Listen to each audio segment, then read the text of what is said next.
it's always challenging because Cliff's such a good coach, and they do, so many good things offensively. They change defenses a lot. They play junk, and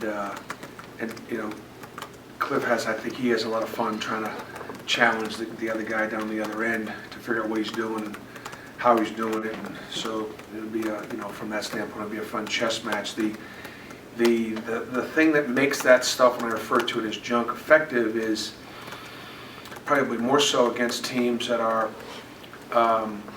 new, that haven't seen everything. Like, coach, I'm not being guarded here. What am I supposed to do? Well, you'd think if you're not being guarded, you should shoot. Well, that's the shot that Cliff wants you to take. And if you make it, then he made that mistake by not guarding you. If you miss it, you did exactly what he wanted you to do. So it could be effective against us because, when we see a box and one or a diamond and two, or they're going to guard three guys man to man and two guys just playing in a tandem zone and things like that. It bothered us last year. We had a lot of players. They didn't guard a couple of guys that were pretty good players, upperclassmen, and we just couldn't make shots. They're patient offensively. Our scoring totals are going to go down significantly, so we won't leave there the eighth. We won't leave there eighth in the country in scoring. I can tell you that. We want to leave there with a win. We want to leave there having learned and grown from the experience. Chris, what are your thoughts on taking this team on the road for the first time? I know it's a new team, so yeah, different. I'm hopeful that we wound up being, I'm hopeful that we play sharper, we're more focused, less distractions. You got class, you got friends, you got all kinds of different things that players have to deal with when you're playing at home. Of course, you have the great environment of the home crowd that energizes you. I think that this team, from a chemistry standpoint, they get along well enough that I think that they'll bring their own energy. We should have a decent travel base of people that are going to be coming down and watch us play, so we'll have some witnesses down there. And I'm hopeful that this being the first road game kind of brings us together and that we play well. How's Taj doing? I would imagine that psychologically he's got to be in a really bad place, in a tough spot. He had rehabbed so hard, so well, and for his shoulder to come out twice and have them be two different kinds of separations has to be discouraging. He'll rehab. He will try a different brace. And, again, fortunately, the shoulder did not stay out but a moment. But it's, you just, as you're out there as a player, you just don't know what your limitations are. So it's hard when you lose your point guard. It's hard when you lose your quarterback. How long do you anticipate him being out? 10 days to 2 weeks from the time of the injury. How different is Coastal this year from last year? They're probably not quite as good as they were last year from a standpoint of they lost two good players, but they brought in a transfer from South Carolina. That's Shaw. That's very good, and I really like Colton Ray. So they've at the positions that they lost two players. So I actually like the two kids they brought that are playing more significantly. There's not a big difference. They still got all the frontline guys. Still got 7 out of 10 guys back from a team that went 2 times in a row to the NCAA tournament. Their best win is a great win. They beat College of Charleston last weekend at College of Charleston, the same College of Charleston team that beat LSU last night. So. They're good. They're very good. Are they quite as good as they were last year? I don't know. They gave Wisconsin a pretty good run of the tournament. Wisconsin, don't pay attention to whatever that final score was. It was in the teens. That was a single-digit game throughout. Good team.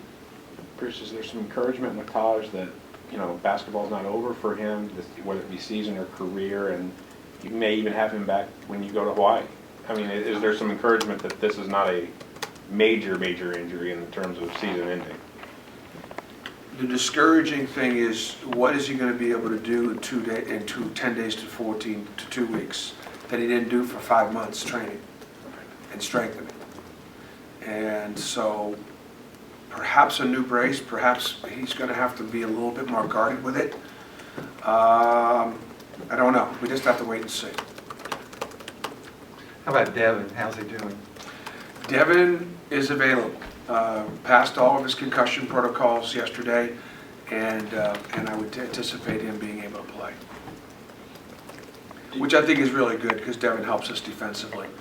I think give a shout out to Jordan Granger a little bit.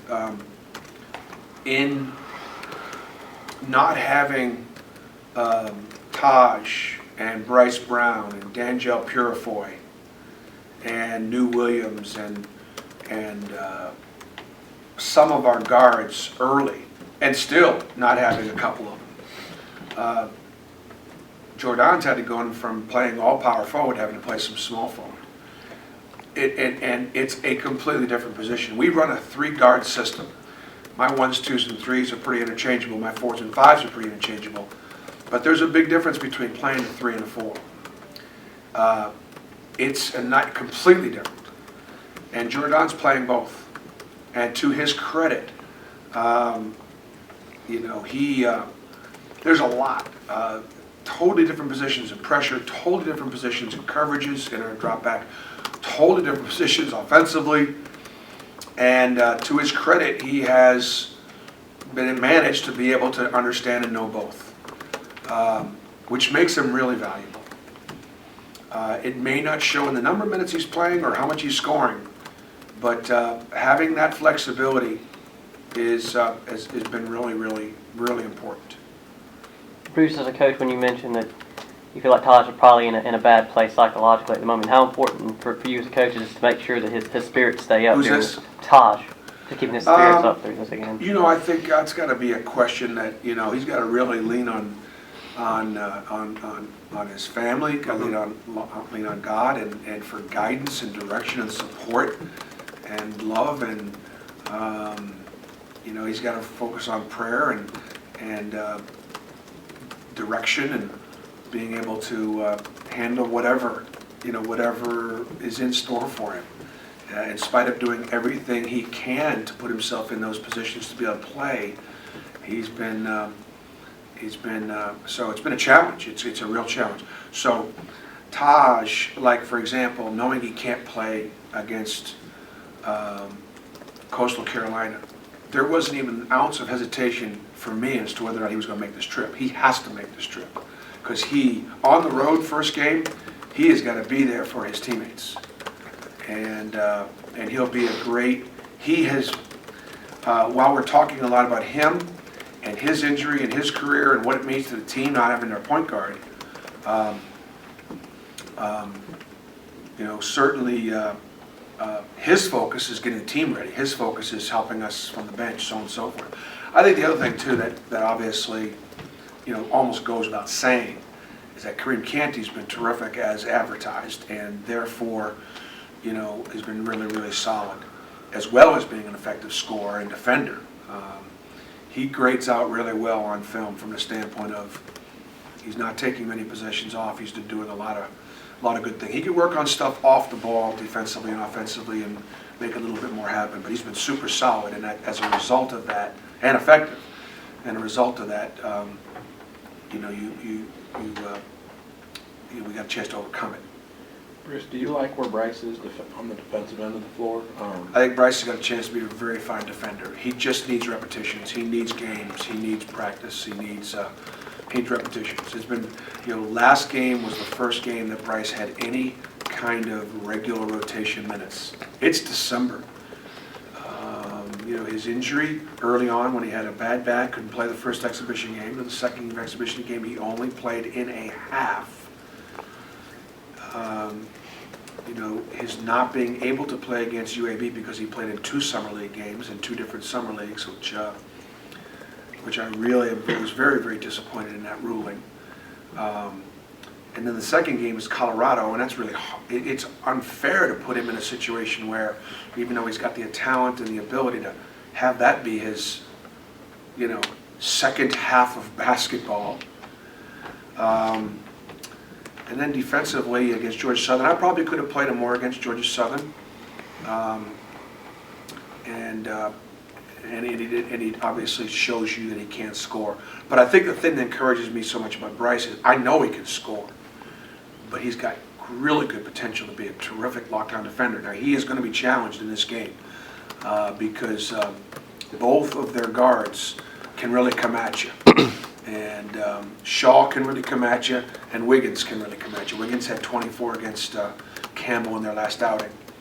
And so they'll play, like we play Kareem and Taj, they play 2 point guards also. Really hard covers. They're a tough cover. It's going to be our biggest challenge is keeping them in the front. Is it correct, though, to assume that maybe Bryce could take over a lot of Taj's minutes just Yes. because of his lockdown defense? Yes. At what point Taj continues to suffer these dislocations? Probably at the next point. The next one. Bruce, with the way we've talked a lot about the way that they call the defense now, and again, them just not letting you do as much. Have you had to adjust your expectations as far as maybe points per game? Are there certain things maybe compared to years ago you used to be able to say I can get this and I can get this, but now we're certainly pressing differently than we did a year ago. I mean, we're no longer face guarding and trying to get 5-second counts. We're using full court pressure, but we've backed off of it because I think they'll call us for holding or not allowing them to have a freedom of movement and any kind of hands you're putting on them and stuff like that. So there have been some adjustments to our full court pressure. I think in the drop back defense, we're still just trying to emphasize what we've always emphasized. I've never been someone that taught hand checking and displacement and things like that. I just think the biggest thing is for the officials to call the fouls as they're supposed to, but don't bail out drill penetration when it's out of control, when it's forced, when it's no place to go except for your whistle to bail them out. And then what the officials would say, well, then stop fouling, and we're going to referee the defense, and if you put your hands on them, regardless if it's a bailout, it's foul. And there's a fine line in there. And when they can get to that point where they're not rewarding false offense, they'll have less of it because it's no longer a productive play, and I think then we'll find a good happy medium.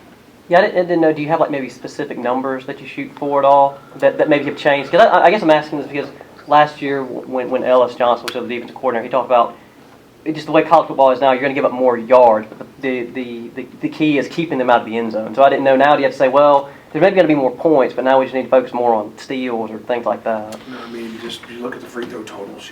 Colorado made 16 free throws in the second half. They were in bonus with 12 minutes left to go in the second half, and our chances to win that game were very slim because of the fact that they jumped in the bonus so fast.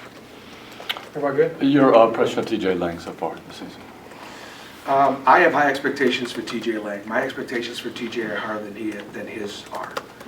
And so if you think TJ, if you're satisfied with how he's playing, as a fan or a writer or somebody who's watched him, that's good. But mine are higher, So I saw him become one of the better defenders in the league last year, and at least for a time. And I need to see that again. I'm not unhappy with him. I just think he's a really good player that can do more. And I coach him accordingly. And so no, I'm pleased but not satisfied.